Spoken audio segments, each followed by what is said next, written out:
യുധിഷ്ഠിരൻ തന്റെ അനുജന്മാരോടൊപ്പം തീർത്ഥയാത്ര തുടരുന്നു.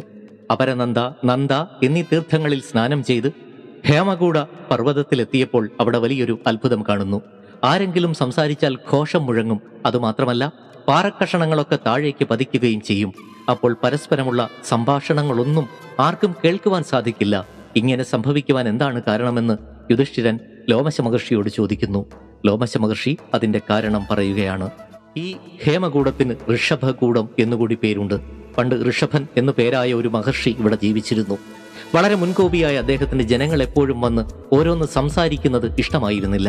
അങ്ങനെ അവരെ തടയുവാൻ വേണ്ടി തന്റെ തപശക്തി ഉപയോഗിച്ച് പർവ്വതത്തോട് പറഞ്ഞു, അല്ലയോ പർവ്വതമേ, ഇവിടെ വന്ന് ആരെങ്കിലും സംസാരിക്കുകയാണെങ്കിൽ നീ അവർക്ക് നേരെ പാറക്കല്ലുകൾ എറിയണം. അതിനുശേഷം വായുദേവനെ വിളിച്ച് ഇപ്രകാരം പറഞ്ഞു, ഇവിടെ എത്തുന്ന ആരെങ്കിലും സംസാരിച്ചാൽ മേഘവർഷം കൊണ്ട് അത് തടയണം. അപ്രകാരമാണ് ഇതൊക്കെ സംഭവിക്കുന്നത്. ഋഷഭ മഹർഷിയുടെ നിർദ്ദേശപ്രകാരമാണ് ഈ അത്ഭുത പ്രവൃത്തികളൊക്കെ സംഭവിക്കുന്നത്. ഇവിടെ വെച്ച് ദേവന്മാർ പല ഉത്തമമായ യജ്ഞങ്ങളും ചെയ്തിട്ടുണ്ട്. ഈ പുണ്യസ്ഥലത്തേക്ക് പാപികളായ ആർക്കും പ്രവേശനമില്ല. പിന്നീട് യുധിഷ്ഠിരനും അനുയായികളും പുണ്യതീർത്ഥമായ കൗശികി നദിയിലെത്തി. അവിടെയാണ് മഹാത്മാവായ കശ്യപന്റെ ആശ്രമം. കശ്യപന്റെ പുത്രനാണ് മൃഗീയ പുത്രനായ ഋഷ്യശൃംഗൻ. യുധിഷ്ഠിരൻ ആവശ്യപ്പെട്ടതനുസരിച്ച് ലോമശ മഹർഷി ഋഷ്യശൃംഗന്റെ കഥ പറയുവാൻ തുടങ്ങി. പണ്ട് വിഭാണ്ഡകൻ എന്നു പേരുള്ള ഒരു ബ്രഹ്മർഷി ഉണ്ടായിരുന്നു. അദ്ദേഹം ഒരു തടാകതീരത്ത് ചെന്ന് തപസ് അനുഷ്ഠിക്കുകയായിരുന്നു. ഒരിക്കൽ ഉർവശി തടാകതീരത്ത് വന്നു. ഉർവശിയുടെ രൂപലാവണ്യത്തിൽ വിഭാണ്ഡകൻ വല്ലാതെ ഭ്രമിച്ചുപോയി.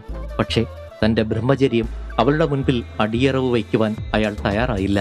ഉർവശിയെ കണ്ട് തന്റെ മനസ്സും ശരീരവും ഒന്നുപോലെ ജ്വലിച്ചു. പക്ഷെ വിഭാണ്ഡകൻ തടാകത്തിൽ ഇറങ്ങി നിന്നു. അപ്പോഴാണ് ദാഹിച്ചു വലഞ്ഞ ഒരു മാൻപേട അവിടെ എത്തിയത്. മാൻപേട ആ നദീജലം ആവോളം കുടിച്ചു. അത്ഭുതമെന്ന് പറയട്ടെ, ആ മാൻപേട ഗർഭിണിയായി. ആ മാൻപേട ഒരു മുനിശാപം മൂലം മാനായി മാറിയ ഒരു ദേവകന്യകയായിരുന്നു. അങ്ങനെ ഒരു മുനികുമാരനെ പ്രസവിച്ചതിനു ശേഷം ആ മാൻപേട ശാപമുക്തയായി തീർന്നു. അങ്ങനെ ആ മാൻപേട പ്രസവിച്ച കുമാരൻ തലയിൽ ഒരു കൊമ്പുണ്ടായിരുന്നു. അങ്ങനെ അവന് ഋഷ്യശൃംഗൻ എന്ന പേര് ലഭിച്ചു. അദ്ദേഹം കൊടുങ്കാറ്റിൽ സ്വന്തം അച്ഛനെയല്ലാതെ മറ്റൊരു മനുഷ്യജീവിയെയും കാണാത്തതിനാൽ മനസ്സിൽ മറ്റൊരു ചിന്തകളും ഉടലെടുക്കാതെ നിത്യബ്രഹ്മചാരിയായി തന്നെ വളർന്നു വന്നു. അക്കാലത്താണ് ലോമപാദൻ എന്ന രാജാവ് ഭരിച്ചിരുന്ന അംഗരാജ്യത്ത് ഒരു ശാപം നിമിത്തം മഴ പെയ്യാതെയായത്. കടുത്ത വരൾച്ച മൂലം ജനങ്ങൾ വലഞ്ഞു. നിരവധി പേർ ദാഹജലം കിട്ടാതെ പിടഞ്ഞു മരിച്ചു. ബ്രാഹ്മണശാപം നിമിത്തം ദേവേന്ദ്രൻ മഴ പെയ്യിച്ചതുമില്ല. ലോമപാദ രാജാവ് തന്റെ മന്ത്രിമാരോട് കൂടിയാലോചിക്കുന്നു, ഈ ദുരിതത്തിൽ നിന്ന് നമ്മുടെ നാട് എങ്ങനെ കരകയറും? ഋഷ്യശൃംഗൻ നമ്മുടെ രാജ്യത്ത് കാൽകുത്തിയാൽ ഇവിടെ മഴ പെയ്യും, അതിൽ സംശയം വേണ്ട. അങ്ങനെ രാജാവ് ഋഷ്യശൃംഗ മഹർഷിയെ കൊണ്ടുവരുവാനുള്ള മാർഗങ്ങൾ ആലോചിക്കുന്നു. എങ്ങനെയെങ്കിലും അദ്ദേഹത്തെ പ്രലോഭിപ്പിച്ച് കൊണ്ടുവരുവാൻ അദ്ദേഹം കുറെ സ്ത്രീകളെ നിയോഗിച്ചു. ഇതറിഞ്ഞ ആ സ്ത്രീകൾ വല്ലാതെ പരിഭ്രമിച്ചു. ഒരു ഭാഗത്ത് മുനിശാപത്തിൽ നിന്നുള്ള ഭയം, മറുഭാഗത്ത് രാജകൽപ്പന അനുസരിച്ചില്ലെങ്കിലുള്ള ശിക്ഷ. ഏതായാലും ആ സ്ത്രീകൾ ധൈര്യത്തോടെ വിഭാണ്ഡക മഹർഷിയുടെ ആശ്രമത്തിലേക്ക് പുറപ്പെടുക തന്നെ ചെയ്തു. അങ്ങനെ വിഭാണ്ഡക മഹർഷി ആശ്രമത്തിലില്ലാത്ത സമയത്ത് ആ സ്ത്രീകൾ ആശ്രമ പരിസരത്ത് എത്തിച്ചേർന്നു. അങ്ങനെ സ്ത്രീകളെ ഇതുവരെ കണ്ടിട്ടില്ലാത്ത ഋഷ്യശൃംഗൻ വല്ലാത്തൊരു മാനസികാവസ്ഥയിൽ എത്തിച്ചേർന്നു. കൂട്ടത്തിൽ യുവതിയും അതിസുന്ദരിയുമായ ഒരു സ്ത്രീ ഋഷ്യശൃംഗനെ വശീകരിച്ചെടുക്കുക തന്നെ ചെയ്തു. അങ്ങനെ സ്ത്രീകളെ ഇതുവരെ കണ്ടിട്ടില്ലാത്ത ഋഷ്യശൃംഗൻ പ്രണയപരവശനായി തീർന്നു. ഋഷ്യശൃംഗനെ അംഗരാജ്യത്തിൽ എത്തിക്കുന്നതിൽ ആ സ്ത്രീകൾ വിജയിക്കുക തന്നെ ചെയ്തു. അദ്ദേഹം അംഗരാജ്യത്തിൽ എത്തിയതോടുകൂടി അതിശക്തമായ മഴ പെയ്തു. ജനങ്ങൾ മഴയിൽ കുളിച്ച് ആനന്ദ നൃത്തമാടി. ഭൂമി നനഞ്ഞു. ലോമപാദ മഹാരാജാവ് തന്റെ മകൾ ശാന്തയെ ഋഷ്യശൃംഗന് വിവാഹം കഴിച്ചു കൊടുക്കുകയും ചെയ്തു.